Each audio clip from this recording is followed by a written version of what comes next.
So for me, there is no traditional writing process. There is academic writing, there is writing for the web, there is writing for a newspaper, there's writing for a text, there's writing a letter.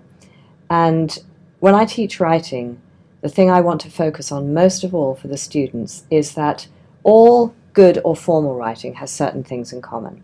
It has a message, an opinion, a claim, an idea, or what we call in academic writing a thesis. It has to explain, defend, and prove that thesis or that idea or that opinion in a way that's persuasive and compelling. And to do that, it has to build a logical and coherent argument that is convincing because of the way it's structured, but is also convincing because it draws on evidence that is carefully chosen and carefully interpreted. And it has to come to some kind of conclusion. And of course, it has to be written grammatically and clearly. So I tell them these are the basic principles of good writing. And it doesn't matter what you're writing. These are the principles you need to adhere to, even if you're trying to persuade someone who's broken up with you to get back with you. You've got to have the message, you've got to have the compelling argument, you've got to have the emotional resonance, and you've got to have the evidence. It doesn't matter what you're writing. So in my classes, once we've established that, I say, in college, we teach you these things through something that we call academic writing, or you could call it traditional writing.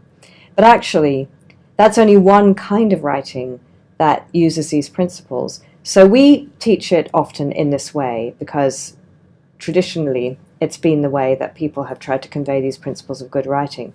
But for me, it's not good writing unless it does one more thing, and that is communicate in a way that is appropriate for the context, that is directed to a specific reader or a specific audience.